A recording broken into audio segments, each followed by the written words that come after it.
ಪ್ರೀತಿಯ ವೀಕ್ಷಕರಿಗೆ ಶಂಕರಾನಂದ ಟಿವಿಗೆ ಸ್ವಾಗತ ಸುಸ್ವಾಗತ.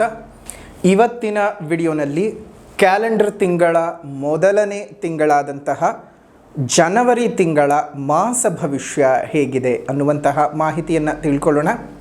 ಅದಕ್ಕಿಂತ ಮುಂಚಿತವಾಗಿ ಯಾರಾದರೂ ಶಂಕರಾನಂದ ಟಿವಿ ಯೂಟ್ಯೂಬ್ ವಾಹಿನಿಯನ್ನು ಸಬ್ಸ್ಕ್ರೈಬ್ ಮಾಡಿಲ್ಲ ಅಂದರೆ ಸಬ್ಸ್ಕ್ರೈಬ್ ಮಾಡ್ಕೊಳ್ಳಿ. ಪಕ್ಕದಲ್ಲೇ ಇರುವಂತಹ ಬೆಲ್ ಐಕಾನ್ ಒತ್ತಿ.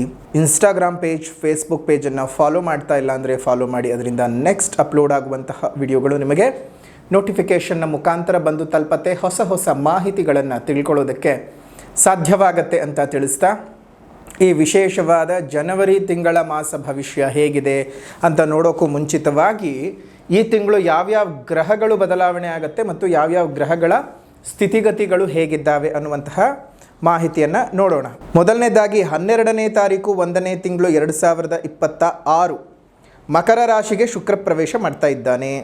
ಅದೇ ರೀತಿಯಾಗಿ 14ನೇ ತಾರೀಕು 1ನೇ ತಿಂಗಳು 2026ಕ್ಕೆ ಮಕರ ರಾಶಿಗೆ ರವಿ ಪ್ರವೇಶ ಮಾಡ್ತಾ ಇದ್ದಾನೆ.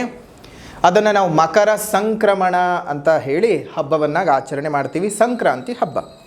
ಇನ್ನು 15ನೇ ತಾರೀಕು 1ನೇ ತಿಂಗಳು 2026ಕ್ಕೆ ಮಕರ ರಾಶಿಗೆ ಕುಜ ಪ್ರವೇಶ ಮಾಡ್ತಾ ಇದ್ದಾನೆ ಮತ್ತು 17ನೇ ತಾರೀಕು 1ನೇ ತಿಂಗಳು 2026ಕ್ಕೆ ಬುಧ ಮಕರ ರಾಶಿಗೆ ಪ್ರವೇಶ ಮಾಡ್ತಾ ಇದ್ದಾನೆ. ಅಂದರೆ ಒಟ್ಟಾರೆ ಈ ಒಂದು ವಿಶೇಷವಾಗಿ ಮಕರ ರಾಶಿಯಲ್ಲಿ ಚತುರ್ಗ್ರಹ ಯೋಗ ಉಂಟಾಗಿದೆ. ಈ ತಿಂಗಳು ಈ ಚತುರ್ಗ್ರಹ ಯೋಗ ಉಂಟಾಗಿರೋದ್ರಿಂದಾಗಿ ನಿಮಗೆ ಹಲವಾರು ರೀತಿಯ ಲಾಭ ಮತ್ತು ನಷ್ಟಗಳು ಇರ್ತವೆ. ಏನು ಎತ್ತ ಯಾವ್ಯಾವ ವಿಚಾರಗಳಲ್ಲಿ ಎಚ್ಚರಿಕೆ ವಹಿಸಬೇಕು, ಯಾವ್ಯಾವ ವಿಚಾರಗಳಲ್ಲಿ ನಾವು ಜಾಗೃತೆಯಾಗಿರಬೇಕು, ಯಾವ ವಿಚಾರಗಳು ನಮಗೆ ಅನುಕೂಲಕರವಾಗಿ ಇರುತ್ತವೆ ಅನ್ನುವಂತಹ ಸಂಪೂರ್ಣವಾದ ಮಾಹಿತಿಯನ್ನು ತಿಳ್ಕೊಳ್ಳೋಣ. ಈ ವರ್ಷದ ಮಕರ ಸಂಕ್ರಮಣದ ಮಕರ ಸಂಕ್ರಾಂತಿ ಹಬ್ಬದ ಶುಭಾಶಯಗಳು. ನಮ್ಮ ರೈತಾಪಿ ವರ್ಗದವರಿಗೆಲ್ಲರಿಗೂ ಸಹ ಅವರು ಬೆಳೆದಂತಹ ಬೆಳೆಯು ಕೈ ಸೇರ್ತಕ್ಕಂತಹ ಶುಭ ದಿವಸ. ಅವರು ಬೆಳೆದಂತಹ ಬೆಳೆಗಳಿಗೆ ಸಂಪೂರ್ಣವಾದಂತಹ ಬೆಲೆಯು ಸಿಕ್ಕು ಅವ್ರ ಹೊಟ್ಟೆನೂ ತಣ್ಣಗಿರಬೇಕು. ಜೊತೆಗೆ ನಮ್ಮನ್ನೆಲ್ಲ ಸಾಕ್ತಾ ಇರತಕ್ಕಂತಹ ಅವರಿಗೆ ದೇವರು ಒಳ್ಳೆಯದು ಮಾಡಲಿ ಅಂತ ಹೇಳಿ ದೇವರಲ್ಲಿ ಪ್ರಾರ್ಥನೆಯನ್ನು ಮಾಡ್ತಾ ಇದ್ದೇವೆ. ನಾಡಿನ ಸಮಸ್ತ ಜನತೆಗೆ ಮತ್ತು ಶಂಕರಾನಂದ ಟಿವಿಯ ಸಮಸ್ತ ವೀಕ್ಷಕರೆಲ್ಲರಿಗೂ ಸಹ ಮಕರ ಸಂಕ್ರಾಂತಿ ಹಬ್ಬದ ಹಾರ್ದಿಕ ಶುಭಾಶಯಗಳು. ಸುಗ್ಗಿ ನಿಮ್ಮೆಲ್ಲರ ಬದುಕಿನಲ್ಲಿ ಹುಗ್ಗಿಯ ರೀತಿಯಾಗಿ ಸಿಹಿಯಾಗಿರಲಿ ಅಂತ ಹೇಳಿ ಪ್ರಾರ್ಥನೆಯನ್ನು ದೇವರಲ್ಲಿ ಮಾಡ್ತಾ ತಮ್ಮೆಲ್ಲರಿಗೂ ಶುಭ ಆಶೀರ್ವಾದವನ್ನು ತಿಳಿಸ್ತಾ ಇದ್ದೇವೆ. ಒಳ್ಳೆಯದಾಗಲಿ, ಶುಭವಾಗಲಿ. ಇನ್ನು ಧನಸ್ಸು ರಾಶಿಯವರಿಗೆ ಯಾವ ರೀತಿಯಾಗಿರತಕ್ಕಂತಹ ಫಲಾನುಫಲಗಳು ಜನವರಿಯ ತಿಂಗಳಲ್ಲಿದೆ ಅಂತ ಹೇಳಿದ್ರೆ, ಜನವರಿ ತಿಂಗಳು ಒಂದಷ್ಟು ಅದೃಷ್ಟವನ್ನ ನಿಮ್ಮ ಪಾಲಿಗೆ ತಂದು ಕೊಡ್ತಾ ಇದೆ. ದಕ್ಷಿಣಾಯನದ ಕತ್ತಲು ಕಳೆದು ಉತ್ತರಾಯಣದ ಬೆಳಕಿನ ಕಾಲ ನಿಮ್ಮ ಬದುಕಿನಲ್ಲಿ ಶುರುವಾಗ್ತಾ ಇದೆ. ನಿಮ್ಮ ಭಾಗ್ಯಾಧಿಪತಿಯಾಗಿರತಕ್ಕಂತಹ ರವಿಯ ಶುಭ ರೀತಿಯಾದಂತಹ ಸ್ಥಾನ ಸಂಚಾರ, ಕರ್ಮಾಧಿಪತಿಯಾಗಿರತಕ್ಕಂತಹ ಬುಧನ ಶುಭ ರೀತಿಯಾದ ಸಂಚಾರ, ಲಾಭಾಧಿಪತಿಯಾಗಿರತಕ್ಕಂಥವನ ಸಂಚಾರಗಳು ನಿಮಗೆ ಬಹಳ ಅನುಕೂಲತೆಯನ್ನು ತಂದುಕೊಡ್ತಾ ಇದೆ. ನೇರವಾಗಿ ಗುರುವಿನ ಪ್ರಭಾವ ಬೇರೆ ನಿಮಗೆ ಇರ್ತಕ್ಕಂಥದ್ದು. ಶನಿಯ ಅವಯೋಗದಿಂದ ಸಣ್ಣ ಪುಟ್ಟ ವಿಚಾರಗಳು ಕಿರಿಕಿರಿಗಳನ್ನ ತಂದುಕೊಡ್ತಾ ಇರುತ್ತೆ. ನೀವು ಎಷ್ಟೇ ಒಳ್ಳೆ ಸಾಧನೆಯನ್ನು ಮಾಡ್ಕೊಂಡ್ರು ಕೌಟುಂಬಿಕ ವಿಚಾರದಲ್ಲಿ ಬಹಳ ಏರುಪೇರುಗಳನ್ನ ನೋಡ್ತಾ ಇರ್ತೀರಿ. ಮಾನಸಿಕವಾದಂತಹ ಅಸ್ತವ್ಯಸ್ತಗಳು ಕಾಡ್ತಾ ಇರುತ್ತೆ. ಶನಿ ಪ್ರಭಾವ ಒಂದ್ ಸ್ವಲ್ಪ ಹಾಗೇನೆ. ಅದರಲ್ಲೂ ಅರ್ಧಾಷ್ಟಮ ಶನಿ ಇರೋದ್ರಿಂದಾಗಿ ಕುಟುಂಬದ ವಿಚಾರಗಳಲ್ಲಿ ಬಹಳ ಜಾಗ್ರತೆ. ನೀವು ಮನೆ ಬಿಟ್ಟು ಹೋಗ್ಬೋದು ಅಥವಾ ನಿಮ್ಮ ಮಕ್ಕಳು ದಾರಿ ತಪ್ಪುವಂತಹ ಸಾಧ್ಯತೆಗಳು ಹೆಚ್ಚಿಗೆ ಇರುತ್ತವೆ. ಅವ್ರ ಬದುಕನ್ನ ಅವ್ರು ಆಯ್ಕೆ ಮಾಡ್ಕೊಳ್ಬಹುದು. ಅದು ನಿಮ್ ಕಣ್ಣಿಗೆ ದಾರಿ ತಪ್ಪಿದೆ ಅನ್ನೋ ರೀತಿನಲ್ಲೂ ಸಹ ಕಾಣುತ್ತೆ. ವಿಷಯಗಳನ್ನ ಅವರವರ ಮನಸ್ಸಿಗೆ ಬಂದ ಹಾಗೆ ಅವರವರ ದೃಷ್ಟಿಕೋನದಲ್ಲಿ ವ್ಯಾಖ್ಯಾನಗಳನ್ನು ಮಾಡ್ತಾ ಹೋಗ್ತಾರೆ. ಮಕ್ಕಳು ಮನೆ ಬಿಟ್ಟು ಹೋಗ್ತಾರೆ, ಸರಿ, ಯಾಕೆ ಹೋಗ್ತಾರೆ? ಅವ್ರ ಭಾವನೆಗಳಿಗೆ ಸರಿಯಾದ ಬೆಲೆ ಸಿಗ್ಲಿಲ್ಲ ಇದ್ದಾಗ. ಮಕ್ಕಳುಗಳು ಮನೆ ಬಿಟ್ಟು ಹೋಗ್ತಾರೆ, ಸರಿ, ಯಾವಾಗ ಹೋಗ್ತಾರೆ? ಅವ್ರ ಭಾವನೆಗಳಿಗೆ ಸರಿಯಾದಂತಹ ಬೆಲೆ ಸಿಗದೆ ಇದ್ದಾಗ. ಅವ್ರಿಗೆ ಒಳ್ಳೆ ಭಾವನೆ ಯಾವುದು, ಕೆಟ್ಟ ಭಾವನೆ ಯಾವುದು ಅಂತ ತಿಳ್ಕೊಂಡಿರುವಂತಹ ಮಕ್ಕಳಾದ್ರೆ ಪರವಾಗಿಲ್ಲ, ಹೋಗ್ರಪ್ಪ, ಇಂಡಿಪೆಂಡೆಂಟ್ ಆಗಿ ನೀವು ಬದುಕೊಳ್ಳಿ ಅಂತ ಅನ್ಬಹುದು. ಜ್ಞಾನವೇ ಇಲ್ಲದ ಮಕ್ಕಳು ಮನೆ ಬಿಟ್ಟು ಹೋಗ್ತೀನಿ ಅಂದಾಗ ಯಾವುದೇ ತಂದೆ ತಾಯಿಗಳಿಗಾಗ್ಲಿ ನೋವು ಆಗೇ ಆಗತ್ತೆ. ಬದುಕು ಒಂದ್ ರೀತಿ ಈ ಅರ್ಧಾಷ್ಟಮ ಶನಿಯ ಕಾಲದಲ್ಲಿ ಹೇಗಾಗ್ಬಿಡತ್ತೆ ಅಂತ ಹೇಳಿದ್ರೆ ಬಹಳ ಚಿತ್ರಹಿಂಸೆಗಳನ್ನ ಅನುಭವಿಸ್ಬೇಕಾಗತ್ತೆ, ನೋವುಗಳನ್ನ ಅನುಭವಿಸ್ಬೇಕಾಗತ್ತೆ. ನಂಬಿಕೆ ದ್ರೋಹಗಳು, ಸಂಬಂಧಿಕರು, ಸಹರೀಕರು, ಸ್ನೇಹಿತರಿಂದನೇ ಅಪವಾದಗಳನ್ನ, ಅಪನಿಂದನೆಗಳನ್ನ ಹೊತ್ಕೊಂಡು ಬದುಕಬೇಕಾದಂತಹ ಸಂದರ್ಭಗಳನ್ನ ತಂದು ಹಾಕ್ಬಿಡತ್ತೆ. ಹಾಗಾಗಿ ತುಂಬಾ ಜಾಗ್ರತೆಯಾಗಿ ಇರಬೇಕು. ಈ ಒಂದು ವಿಚಾರಗಳಲ್ಲಿ ಬಹಳ ಅನಾನುಕೂಲತೆಗಳು ಉಂಟಾಗ್ತಾನೆ ಇರ್ತವೆ. ಹುಷಾರು. ಅದನ್ನ ಒಂದು ಹೊರತುಪಡಿಸಿದ್ರೆ ಅದೊಂದನ್ನ ನೀವು ಜಾಗ್ರತೆಯಾಗಿ ಇದ್ಕೊಂಡು ಪ್ರತಿ ಶನಿವಾರದ ದಿವಸ ಮತ್ತು ಸೋಮವಾರದ ದಿವಸ, ಶನಿವಾರದ ಹೊತ್ತು ನರಸಿಂಹದೇವರ ದೇವಸ್ಥಾನಕ್ಕೆ ತುಳಸಿಯನ್ನು ಕೊಟ್ಟು ಪ್ರಾರ್ಥನೆಯನ್ನು ಮಾಡ್ಕೊಂಡು ಬನ್ನಿ. ಸೋಮವಾರದ ಹೊತ್ತು ಹೋಗಿ ಈಶ್ವರ ದೇವರ ದೇವಸ್ಥಾನದಲ್ಲಿ ಬಿಲ್ವಪತ್ರೆ ಮತ್ತು ಒಂದಷ್ಟು ಹಾಲನ್ನು ಕೊಟ್ಟು ಪ್ರಾರ್ಥನೆಯನ್ನು ಮಾಡ್ಕೊಂಡು ಬನ್ನಿ. ಅರ್ಧಾಷ್ಟಮ ಶನಿಯ ಒಂದು ಪೀಡೆ ನಿಮಗೆ ನಿವಾರಣೆ ಉಂಟಾಗ್ತದೆ. ನಿಮ್ಮೆಲ್ಲರಿಗೂ ಸಹ ಅನುಕೂಲತೆಗಳು ಉಂಟಾಗುವ ಸಾಧ್ಯತೆಗಳಿದ್ದಾವೆ. ಇನ್ನು ಜನವರಿ ಮಾಹೆಯಲ್ಲಿ ಉಂಟಾಗ್ತಕ್ಕಂತಹ ಒಂದು ಪ್ರಭಾವಗಳೇನಪ್ಪಾ ಅಂತ ಹೇಳಿದ್ರೆ, ಈ ಒಂದು ಸಣ್ಣ ವಿಚಾರಗಳು, ಕುಟುಂಬದ ವಿಚಾರಗಳನ್ನ ಹೊರತುಪಡಿಸಿ ನೋಡೋದಾಯ್ತು ಅಂತ ಹೇಳಿದ್ರೆ, ನಿಮ್ಗೆ ಅಖಂಡವಾಗಿರತಕ್ಕಂತಹ ಔದ್ಯೋಗಿಕ ಪ್ರಗತಿ ಉಂಟಾಗುತ್ತೆ. ಹಣಕಾಸಿನ ವಿಚಾರದಲ್ಲಿ ಬಹಳ ಒಳ್ಳೇದಾಗ್ತದೆ. ನೂತನ ವಸ್ತ್ರಾಭರಣಗಳನ್ನ ಖರೀದಿ ಮಾಡ್ತೀರಿ. ವಾಹನಗಳ ಖರೀದಿಯ ಯೋಗ ಇರ್ತಕ್ಕಂಥದ್ದು. ಒಂದಷ್ಟು ಗಣ್ಯ ವ್ಯಕ್ತಿಗಳ ಪರಿಚಯ ಮತ್ತು ಭೇಟಿ ಉಂಟಾಗ್ತದೆ. ಸೇವಕ ವರ್ಗದವರಿಂದ ಕೆಲಸ ಕಾರ್ಯಗಳು ಸುಗಮವಾಗಿ ನಡೆದು ನಿಮ್ಮ ವ್ಯಾಪಾರ ವ್ಯವಹಾರಗಳು ನೀವು ಅಂದುಕೊಂಡದ್ದಕ್ಕಿಂತ ಹೆಚ್ಚಿನ ರೀತಿಯಲ್ಲಿ ನಿಮಗೆ ಒಳ್ಳೆಯ ಪ್ರಭಾವಗಳನ್ನ ತಂದುಕೊಡುತ್ತೆ. ಉತ್ತಮವಾದ ಧನ ಸಂಪಾದನೆಯ ಯೋಗ ಉಂಟಾಗ್ತದೆ ಮತ್ತು ಪುಣ್ಯಕ್ಷೇತ್ರಗಳ ದರ್ಶನದ ಭಾಗ್ಯ ಸಹ ನಿಮಗೆ ಈ ಒಂದು ತಿಂಗಳಲ್ಲಿ ಇರ್ತಕ್ಕಂಥದ್ದು. ಒಂದಷ್ಟು ಸಾರ್ವಜನಿಕ ಕ್ಷೇತ್ರಗಳಲ್ಲಿ ಗುರುತಿಸ್ಕೊಳ್ತೀರಿ. ಸಾರ್ವಜನಿಕ ಕೆಲಸ ಕಾರ್ಯಗಳನ್ನ ಮಾಡ್ತೀರಾ. ನಿಮ್ಮ ಮನಸ್ಸಿನಲ್ಲಿ ಬಹಳ ನೆಮ್ಮದಿಯಾಗಿರ್ತಕ್ಕಂತಹ ಪ್ರಭಾವಗಳನ್ನ ನೋಡೋದಕ್ಕೆ ಸಾಧ್ಯವಾಗುತ್ತೆ. ಈ ಒಂದು ತಿಂಗಳು ನಿಮಗೆ ಅತ್ಯಂತ ಶುಭದಾಯಕವಾಗಿದೆ ಈ ಒಂದು ವಿಚಾರಗಳಲ್ಲಿ ನಿಮಗೆ.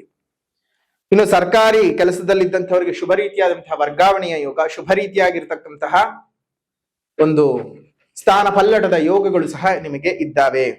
ಉತ್ತಮವಾದ ಫಲಪ್ರಾಪ್ತಿಯನ್ನು ಪಡ್ಕೋತೀರಿ. ಇನ್ನು ಧನಪ್ರಾಪ್ತಿಯ ಯೋಗ ನಿಮಗೆ ಒಂದರ ಹಿಂದೆ ಒಂದು ಆಗ್ತಾನೆ ಇರುತ್ತೆ. ಆದಾಯದ ಮೂಲಗಳು ಹೆಚ್ಚಿಗೆ ಆಗ್ತಾ ಇರುತ್ತವೆ.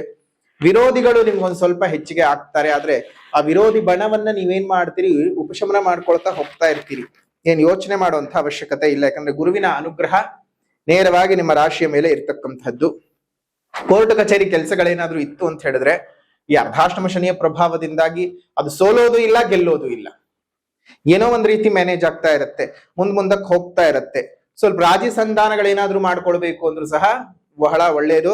ರಾಜಿ ಸಂಧಾನ ಮಾಡ್ಕೊಂಡು ಒಂದಷ್ಟು ಇದನ್ನ ಮಾಡ್ಕೊಳ್ಳಿ.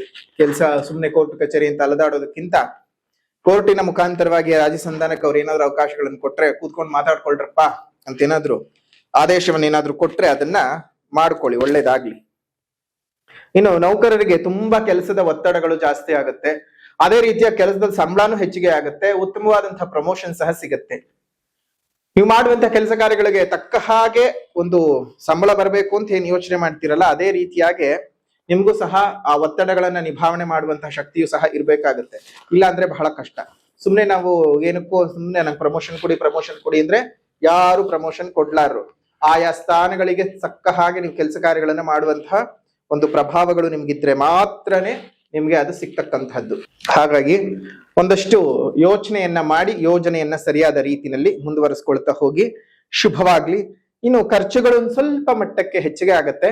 ಆದ್ರೆ ಆದಾಯವನ್ನ ಕಳೆಯುವಷ್ಟೇನಲ್ಲ, ಒಂದಷ್ಟು ಏರುಪೇರುಗಳಿಂದ ಕೂಡಿರ್ತಕ್ಕಂಥದ್ದು. ವಿದ್ಯಾರ್ಥಿಗಳು ಒಂದು ಸ್ವಲ್ಪ ಶ್ರಮವನ್ನ ಹಾಕ್ಬೇಕಾಗ್ತದೆ. ಒಂದಷ್ಟು ಶ್ರಮ ಪಟ್ಟು ಓದಬೇಕಾದಂತಹ ಪರಿಸ್ಥಿತಿಗಳು ಇದ್ದಾವೆ. ಆದ್ರೆ ಹಿಂಜರಿಯುವಂತಹ ಅವಶ್ಯಕತೆ ಬೇಡ. ಏನ್ ತೊಂದರೆ ಏನು ಆಗ್ಲಾರ್ದು. ನಿಮಗೆ ವಿದ್ಯಾಧಿಪತಿ ಆಗಿರ್ತಕ್ಕಂಥವನು ಶುಭ ರೀತಿ ಹೈಯರ್ ಸ್ಟಡೀಸ್ ಅನ್ನು ತೋರಿಸ್ತಾ ಇರ್ತಕ್ಕಂತಹ ಗ್ರಹ ಶುಭ ರೀತಿಯಲ್ಲಿ ನಿಮ್ಗೆ ಸಪ್ತಮ ಸ್ಥಾನದಲ್ಲಿ ನೇರವಾಗಿದ್ದು ನಿಮ್ಮ ರಾಶಿ ಮೇಲೆ ದೃಷ್ಟಿಯನ್ನು ಕೊಡ್ತಾ ಇದ್ದಾನೆ. ಶುಭವಾದ ವಾತಾವರಣ ಇದೆ. ಏನ್ ಯೋಚನೆ ಮಾಡ್ಬೇಡಿ. ಅದನ್ನ ಸ್ವಲ್ಪ ಗೊಂದಲಗಳು ಉಂಟಾಗ್ತಾನೆ ಹೋಗ್ತಾ ಇರುತ್ತವೆ. ಜಾಗ್ರತೆಯಾಗಿದ್ದು ಜೀವನವನ್ನ ನಡೆಸ್ತಾ ಹೋಗಿ. ಕೃಷಿಕರಿಗೆ ಒಳ್ಳೆ ಲಾಭಗಳು ಈ ಒಂದು ತಿಂಗಳಿನಲ್ಲಿ ಬರುತ್ತೆ.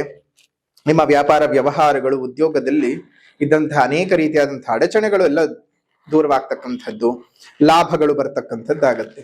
ಗುರುಗಳೇ, ನೀವೇನೋ ಚೆನ್ನಾಗಿದೆ ಅಂತ ಹೇಳ್ತಿದ್ದೀರಿ, ಆದ್ರೆ ಎಷ್ಟೋ ನನಗಿನ್ನು ಕಷ್ಟಗಳು ಕಳೆದಿಲ್ಲ, ನಷ್ಟಗಳು ಆಗ್ಲಿಲ್ಲ ಒಂದು ಇದ್ದಾವೆ ಅನ್ನುವಂಥದ್ದು ತುಂಬಾ ರೀತಿಯಾದಂತಹ ಜನರ ಮಾನಸಿಕ ಅಭಿಪ್ರಾಯಗಳು ಉಂಟಾಗಿದ್ದಾವೆ. ಹಾಗಾಗಿ ಈ ಒಂದು ಸಂದರ್ಭದಲ್ಲಿ ನಾವು ಹೇಳೋದೇನಪ್ಪಾ ಅಂತ ಹೇಳಿದ್ರೆ, ನಿಮಗೆ ಒಂದು ಒಳ್ಳೆದಾಗಬೇಕು, ಒಳ್ಳೆ ರೀತಿಯಾಗಿರ್ತಕ್ಕಂತಹ ಏಳಿಗೆಗಳು ಉಂಟಾಗಬೇಕು ಅನ್ನುವಂತಹ ಒಂದು ಉದ್ದೇಶದಿಂದ ಕೆಲವೊಮ್ಮೆ ಜಾತಕದಲ್ಲಿ ಅಶುಭ ಗ್ರಹದ ದಶಾಭುಕ್ತಿಗಳು ನಡೀತಾ ಇದ್ದಾಗ ನಿಮಗೆ ತೊಂದರೆ ತಾಪತ್ರಗಳು ಸಹಜವಾಗಿ ಕಾಡ್ತಾ ಇರುತ್ತೆ. ಹಾಗಾಗಿ ಮೊದಲನೇದಾಗಿ ನಿಮ್ ಜನ್ಮ ಜಾತಕವನ್ನು ತೋರಿಸ್ಕೊಳ್ಳಿ. ಜಾತಕ ತೋರಿಸ್ಕೊಳ್ಬೇಕು ಅಂದ್ರೆ ಇಲ್ಲೇ ಇರುವಂತಹ ಫೋನ್ ನಂಬರ್ಗೆ ವಾಟ್ಸ್ಆಪ್ ನ ಮುಖಾಂತರ ಕಾಂಟ್ಯಾಕ್ಟ್ ಮಾಡಿ ಸಂಪೂರ್ಣವಾದ ಮಾಹಿತಿಯನ್ನು ಕೊಡ್ತಾರೆ. ಅಪಾಯಿಂಟ್ಮೆಂಟ್ ನ ಬುಕ್ ಮಾಡಿಕೊಂಡು ನೀವು ನಮ್ಮ ಹತ್ರ ಮಾತಾಡೋಕೆ ಅವಕಾಶ ಸಿಗುತ್ತೆ. ಆರಾಮವಾಗಿ ಮಾತಾಡಿ. ಅದರ ಜೊತೆಗೆ ಈ ಒಂದು ಶುಭ ರೀತಿಯಾಗಿರ್ತಕ್ಕಂತಹ ಘಟನೆಗಳು ನಿಮ್ಮ ಬದುಕಿನಲ್ಲಿ ಇನ್ನೂ ಏನೇನ್ ನಡೆಯುತ್ತೆ ಅನ್ನುವಂಥದ್ದನ್ನೆಲ್ಲ ನಿಮ್ ಜನ್ಮಜಾತಕದ ಸಂಪೂರ್ಣವಾದ ವಿವರಗಳನ್ನ ತಿಳ್ಕೊಂಡು ನೋಡೋದಕ್ಕಾಗತ್ತೆ. ಜಾತಕ ತೋರಿಸ್ಕೊಳ್ಳಿ ಒಂದ್ಸಲ. ಇನ್ನು ಈ ಒಂದು ಜನವರಿ ತಿಂಗಳಲ್ಲಿ ಸ್ವಲ್ಪ ಸಾಲದ ಬಾಧೆಯಿಂದ ವಿಮುಕ್ತರಾಗ್ತೀರಿ, ಕೆಲಸ ಕಾರ್ಯಗಳಲ್ಲಿ ಪ್ರಗತಿ ಇದೆ, ಒಂದಷ್ಟು ಚೈತನ್ಯ ಸಹಿತರಾಗಿ ಒಂದು ಔದ್ಯೋಗಿಕ ಪ್ರಗತಿಯನ್ನ ನೋಡ್ತೀರಿ. ಆದ್ರೆ ಕೌಟುಂಬಿಕ ವಿಚಾರ ಮಾತ್ರ ಸ್ವಲ್ಪ ಮಟ್ಟಕ್ಕೆ ಹಿನ್ನಡೆ, ಜಾಗ್ರತೆ.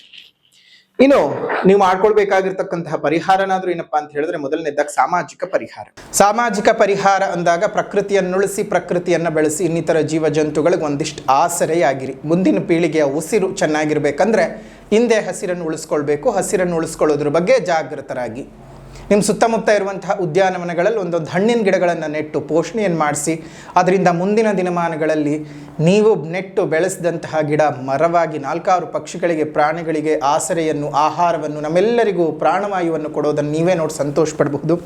ಪ್ರಕೃತಿಯನ್ನು ಉಳಿಸಿದ್ದಕ್ಕೆ, ಪಕ್ಷಿಗಳನ್ನು ಉಳಿಸಿದ್ದಕ್ಕೆ, ಪಶುಗಳನ್ನು ಕಾಪಾಡಿದ್ದಕ್ಕೆ ಪಶುಪತಿನಾಥನೇ ನಿಮ್ಮನ್ನು ಹರಸಿ ಹಾರೈಸ್ತಾನೆ. ಶುಭವಾಗ್ಲಿ, ಮಂಗಳವಾಗ್ಲಿ. ಸಾಮಾಜಿಕ ಪರಿಹಾರದ ನಂತರದಲ್ಲಿ ಆಧ್ಯಾತ್ಮಿಕ ಪರಿಹಾರ ಅಂತ ಬಂದಾಗ ನೀವು ಮಾಡ್ಕೊಳ್ಬೇಕಾಗಿರೋದೇನಪ್ಪಾ ಅಂತ ಹೇಳಿದ್ರೆ, ಈ ಒಂದು ವಿಶೇಷವಾದಂತಹ ಸಂದರ್ಭದಲ್ಲಿ ಧನಸ್ಸು ರಾಶಿಯವರು ಪ್ರತಿ ಗುರುವಾರದ ದಿವಸ ಕಡಲೆಕಾಳಿನಿಂದ ಮಾಡಿದ ಪದಾರ್ಥವನ್ನ ತಿನ್ನಿ ಮತ್ತು ಕಡಲೆಕಾಳನ್ನ ಸಾಧ್ಯವಾದಂಥವರಿಗೆ ದಾನವಾಗಿ ಕೊಡಿ. ಮತ್ತು ಹಳದಿ ಬಣ್ಣದ ಬಟ್ಟೆಯನ್ನ ಧರಿಸ್ಕೊಳ್ಳಿ. ದತ್ತಾತ್ರೇಯನ ದೇವಸ್ಥಾನಕ್ಕೆ ಅಥವಾ ದಕ್ಷಿಣಾಮೂರ್ತಿಯ ದೇವಸ್ಥಾನಕ್ಕೆ ಹೋಗಿ ಪ್ರಾರ್ಥನೆಯನ್ನು ಮಾಡ್ತಾ ಬನ್ನಿ. ದಕ್ಷಿಣಾಮೂರ್ತಿ ವರ್ಣಮಾಲಾ ಸ್ತೋತ್ರದ ಪಠಣವನ್ನು ಮಾಡೋದು ಮರೆಯೋದು ಬೇಡ. ಇದರಿಂದ ನಿಮಗೆ ಬಹಳ ಅನುಕೂಲತೆಗಳು ಉಂಟಾಗತ್ವೆ. ನಿಮ್ಮ ಬದುಕಿನಲ್ಲಿ ಇದ್ದಂತಹ ಅನೇಕ ಕಷ್ಟ ನಷ್ಟಗಳು ದೂರವಾಗುತ್ತೆ ಅಂತ ಹೇಳ್ತಾ, ಈ ಒಂದು ಧನಸ್ಸು ರಾಶಿಯವರ ಜನವರಿ ತಿಂಗಳ ಮಾಸ ಭವಿಷ್ಯವನ್ನ ಇಲ್ಲಿಗೆ ಮುಕ್ತಾಯ ಮಾಡೋಣ. ವಿಡಿಯೋ ಇಷ್ಟ ಆಗಿದ್ರೆ ಲೈಕ್ ಮಾಡಿ, ಶೇರ್ ಮಾಡಿ, ಕಮೆಂಟ್ ಮಾಡಿ. ಮತ್ತೊಂದು ವಿಡಿಯೋನಲ್ಲಿ ಭೇಟಿ ಮಾಡ್ತೇವೆ. ಅಲ್ಲಿವರೆಗೂ ನಮಸ್ಕಾರ. ಲೋಕಾ ಸಮಸ್ತ ಸುಖಿನೋ ಭವಂತು, ಸಕಲ ಸನ್ಮಂಗಳಾನಿ ಭವಂತು, ಸರ್ವೇ ಜನಾಃ ಸುಖಿನೋ ಭವಂತು, ಸಮಸ್ತ ಸನ್ಮಂಗಳಾನಿ ಭವಂತು.